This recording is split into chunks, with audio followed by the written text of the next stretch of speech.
What is here? They are only 12 people. Sorry, they are only 12 people.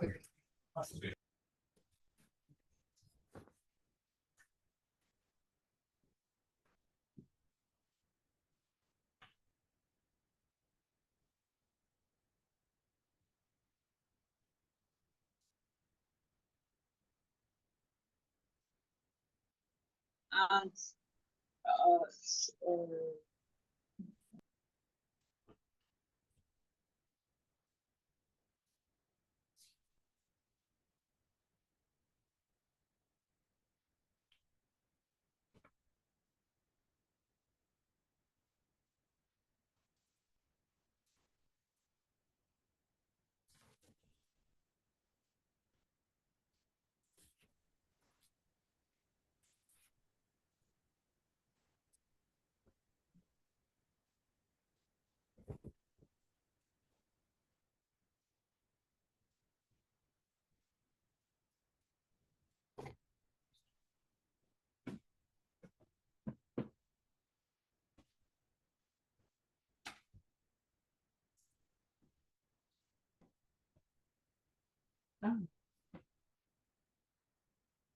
Okay.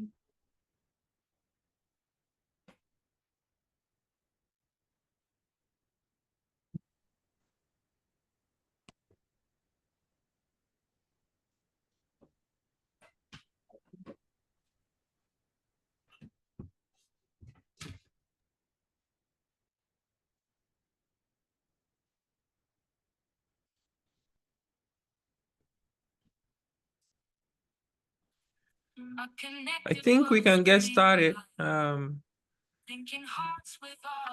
me pause this.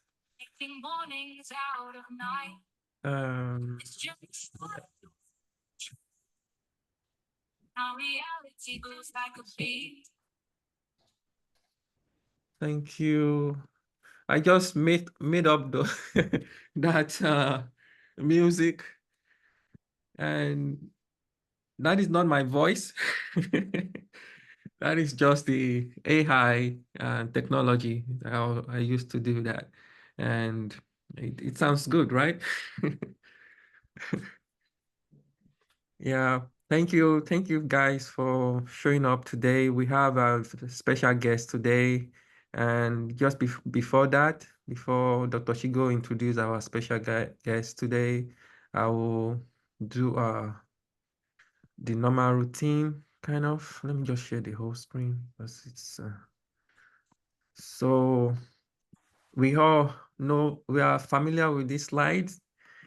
I use these a lot to start the program. Let me see if I can boost it. Make it okay. Yeah. All right. So let's get started. We have 10 minutes to talk about people that are joining us for the first time. Maybe they want to introduce themselves, and yeah, welcome to do that. And after that, we will have our special guest today. We know Dr. Dennis Manandhar, and he was our presenter for the fourth CONGA, and he will be presenting to us today. So after his presentation, I think he will take some time to show us a lot of things about the small scale or low-cost receivers and how it's being operated and other things. So that will take like 30 to 45 minutes, and probably we'll have some time for discussions, ask questions, remarks, suggestions, and things like that.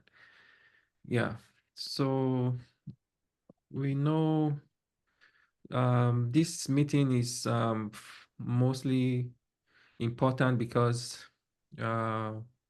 we are here to build network of people to work together. You know, we have a mission at hand, and hopefully we can get started. And by the time we get started, we already know a lot of people that can help us get started, you know. So that is why this meeting is essential. And we also train and develop, we do training and development of researchers and students for ground-based instrumentation and data usage. So this is this kind of meeting contributes to development of students and researchers geared towards the effort of CONGA.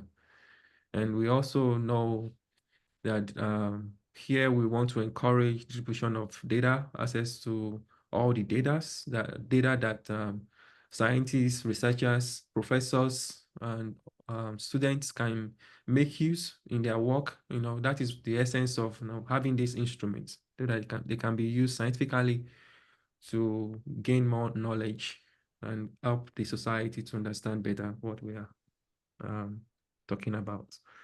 So, like I said, this was our plan. We had a very good presentation from Dr. Leo, and that was last CONGA meeting. It gave us some guidelines on IGS. And today, our guest speaker will be introduced later on. So yeah, next month is also an interesting month because we're going to outline some of the achievements of some of the people that have talked to us and what they have thought about and the way forward. So I don't want you to miss next meeting. And let me see if we have new, because every time we have somebody new here, and if we see, let's see, if you want to introduce yourself, we can please do so. We have like 5 more minutes to do that before we bring our guest speaker in. I'm not sure we have. Good afternoon, sir. Okay, yeah, Ayomide. My name, Yeah, Ayomide. My name can is you Ayomide. increase your volume a little bit? Can you hear me now, sir? Yes. Hello. My name is Ayomide.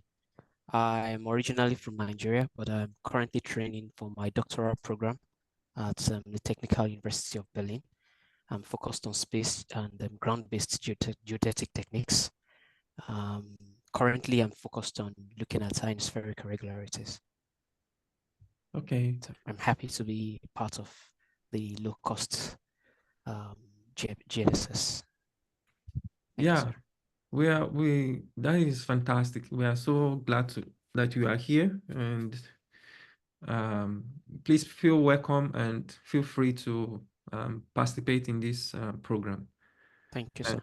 You can always, I'm talking to everyone now. If you want to be on camera, it's fine, so that it also helps us to see your face or faces. So yeah, please. Is there any other person that wants to go for that?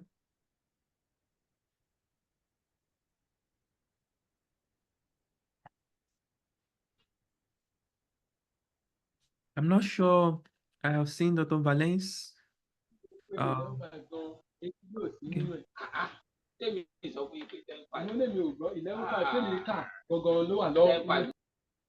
Okay, so sometimes we have interruption. I'm here, I can mute them, and Dr. Shigo can also mute them. I think he has a co-host. So if anybody, do we have any other person that wants to go for introduction?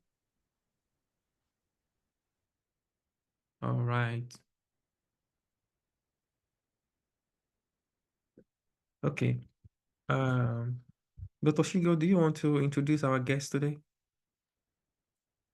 All right. Good day, everybody. I know we are all on different time zones. It's morning here, but others it's evening, others it's afternoon. So I hope everybody has had a good day. So thank you for coming to today's meeting.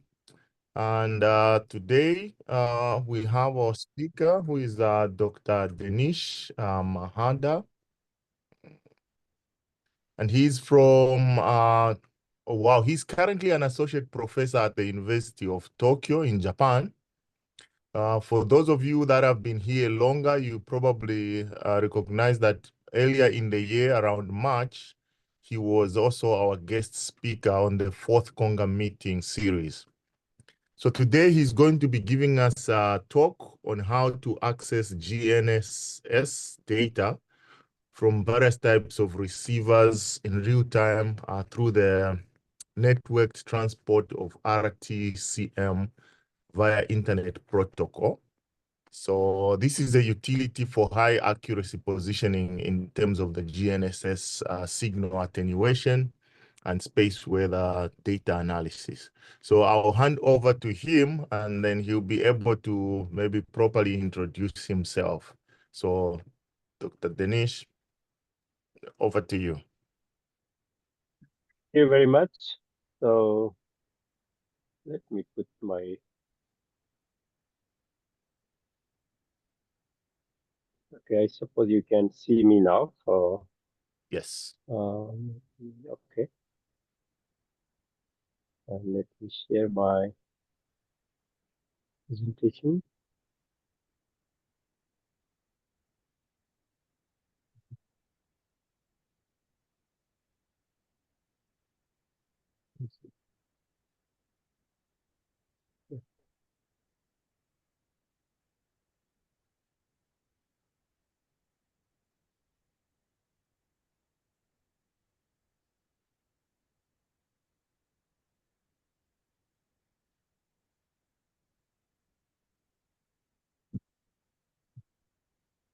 So you can see my slide.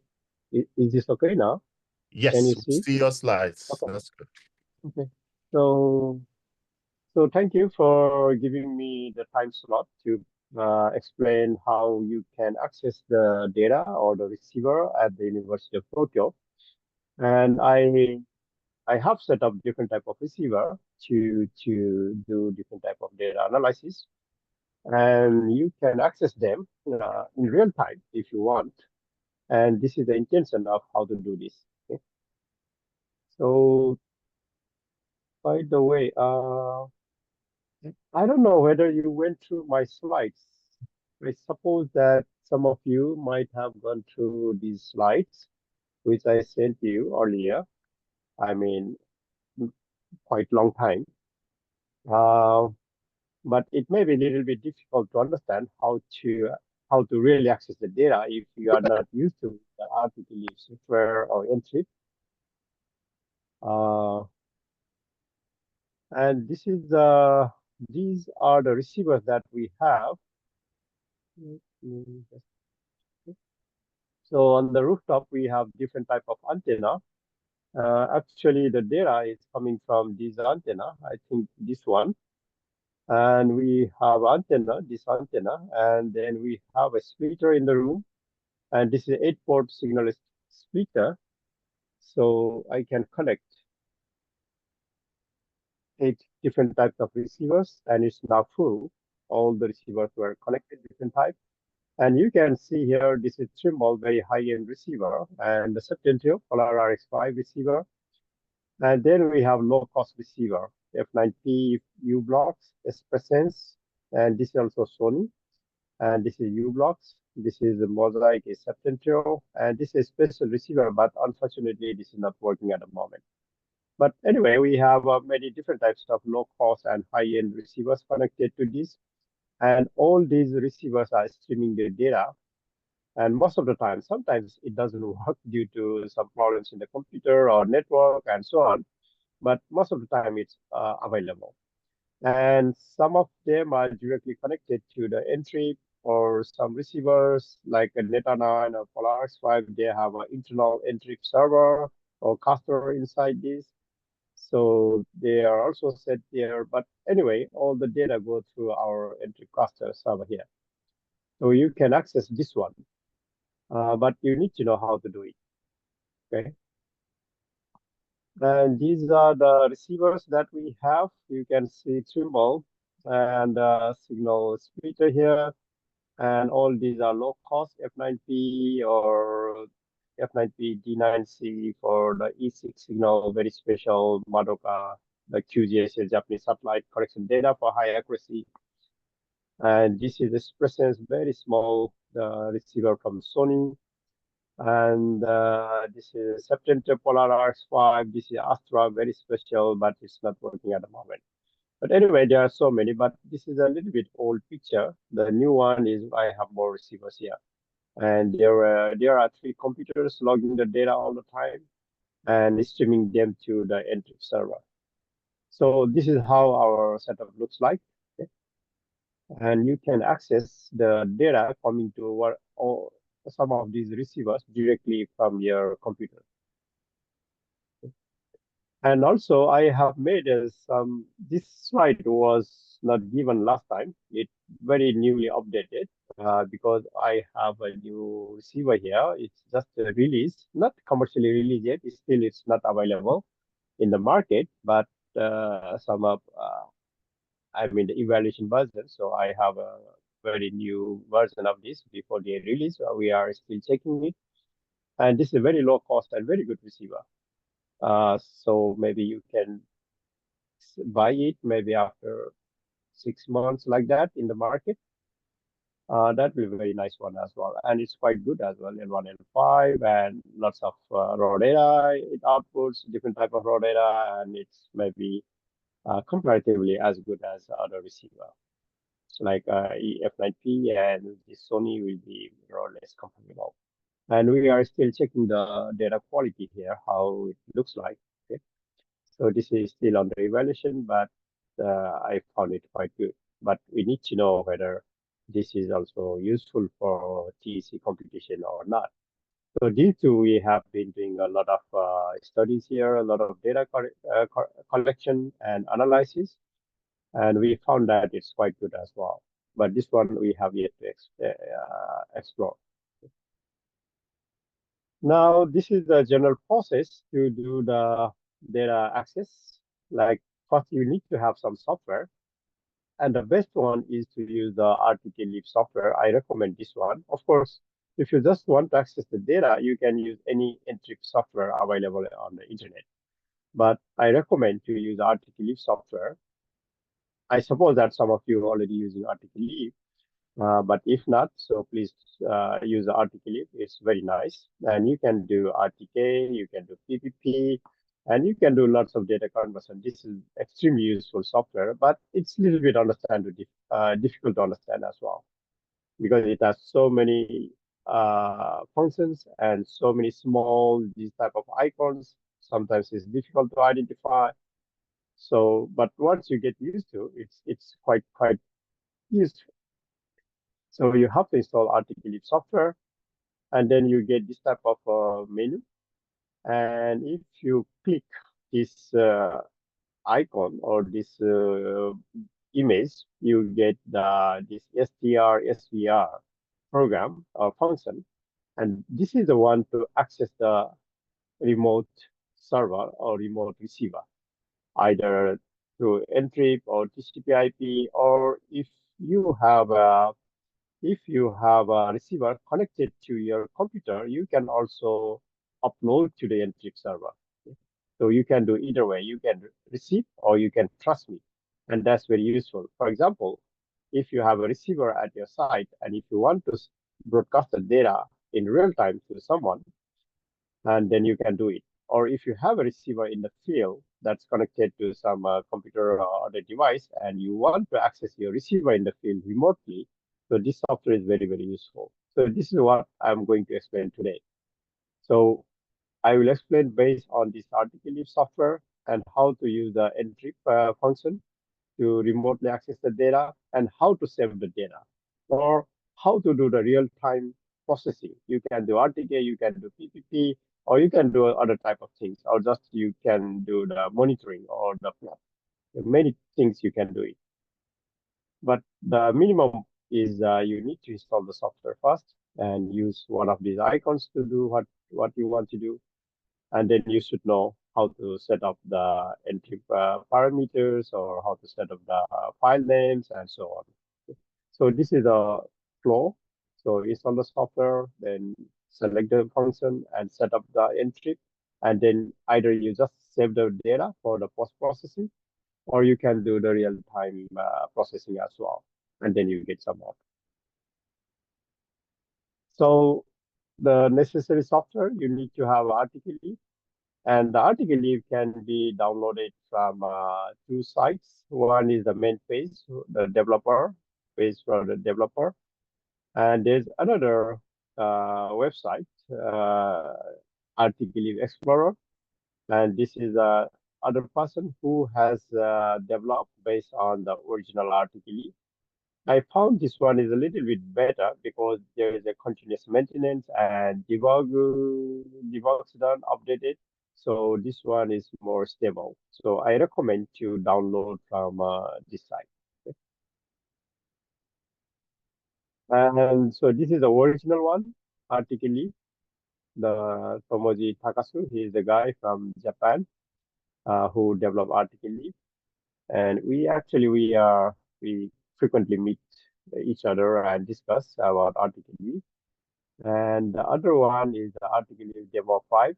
So you can go to this homepage and you can download. So if you go there, you can download the zip file and into your computer and just unzip it, and you get the whole folder in your computer. There is no installer. You just download all the executive files in a zip file and unzip it in your computer, and you get the whole folder.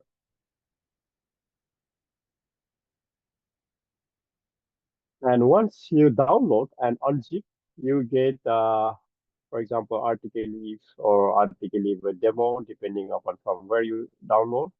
And inside this, you will have a bin folder, binary, bin folder. And in the bin folder, if you go to the bin folder, you will see this RTCL launch.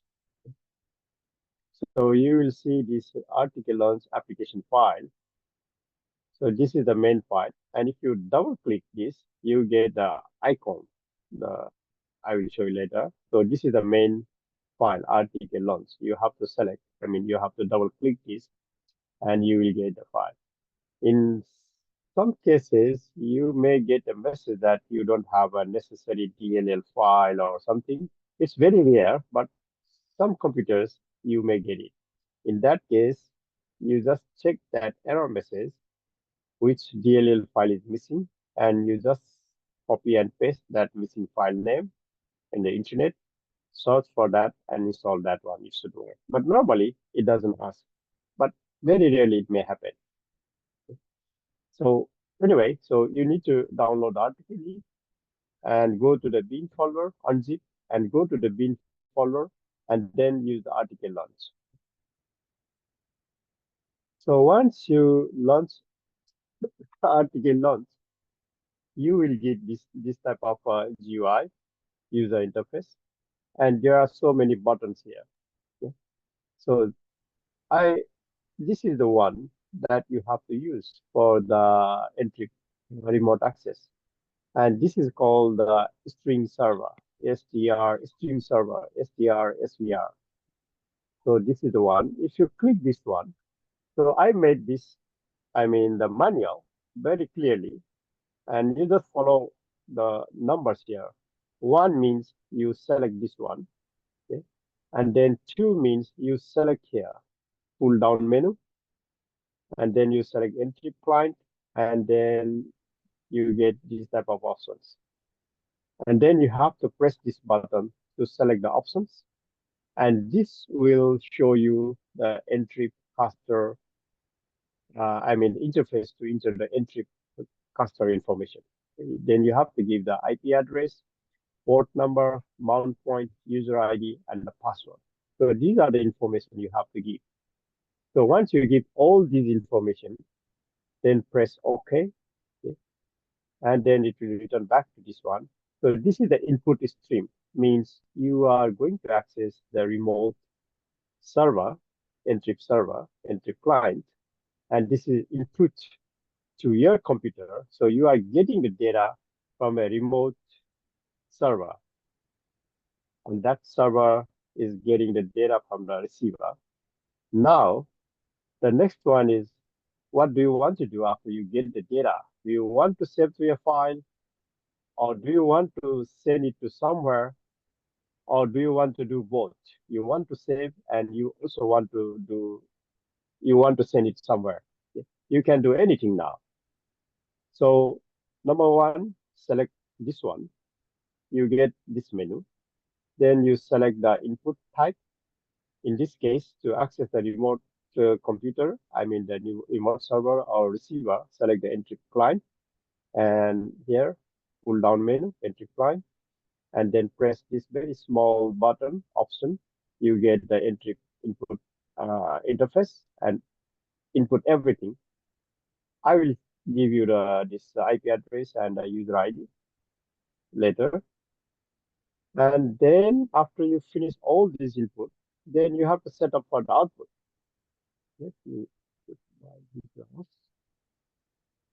And then you have to select the output and you press here, okay, in the output.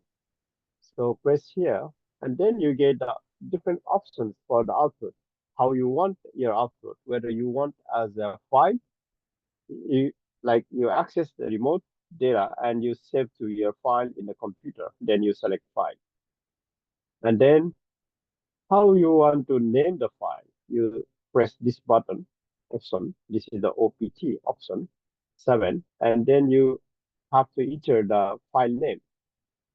You can select the folder, but if you want to log the file continuously for like 1 week or even 1 month, so if you just log into one single file, that will be very, very large file. It's very difficult to handle.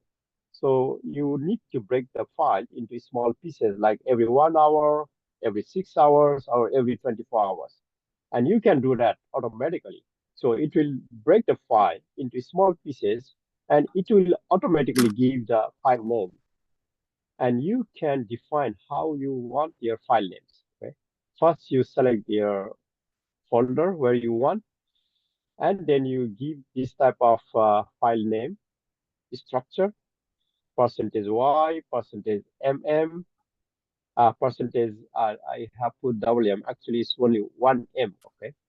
%y, %m for month, and then %d for day of month, and then hour and minute. If you want seconds, you can also write capital S, okay? Small h for hour, capital M for minutes, and capital S for seconds. So you write like this, and dot if you want to give the extension, so give the extension dot. So if this is a ublocks file or RTCM file or other type, you just give the extension for that. You have to give the extension as well. So I didn't put it here.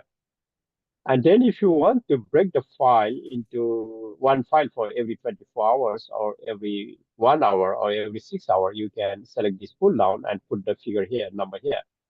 Okay. So it will automatically break down the file every hour. You select here, and it will change the file name automatically. So you don't have to worry how to give the file name. Okay. And then you can just leave the computer running for days or even months. It will just automatically download the data and give the file name. And if you check your folder time to time, you will see all the files being logged here. It's so easy and very, very useful. So you have to do this. And if you don't remember this command, so you can, there's this question mark. If you press here, so it will pop up this help menu. So you can look at here and then you can give the file name. And once everything is done, so press OK, and that's finished. So we did the input and output. Okay. So you get the file number, file name. So 5, 6, 7. Remember that we have to work on an arc by arc basis. So and then you press OK. Arcs for the different. And once all the setups are done, then you press the start button. Okay. Now, if everything is okay, you will see some information coming up here in this blank area. If there's an error, you will see the error message. So if there's no error, you will get some information coming here. And then to check this, whether you are getting the data or not. So this is 9. You can see with very small this is square. Press this is square. And then you will see another window. And this window will display the data stream coming from the remote server to your computer. And you can change the format of the data. Sometimes this may be ASCII, it may be binary, or it may be RTCM3 or any other type. So you can just select whatever you want. So you just should have something coming up here if everything is okay. So this is how you can access data. Okay? So if you have RTCleave software, it's so simple. So I will show you now the actual demo, or if you already have RTCleave, you can try together with me. And I will show you this NTRIP address and port and all. So let me finish this explanation first, and then I will show you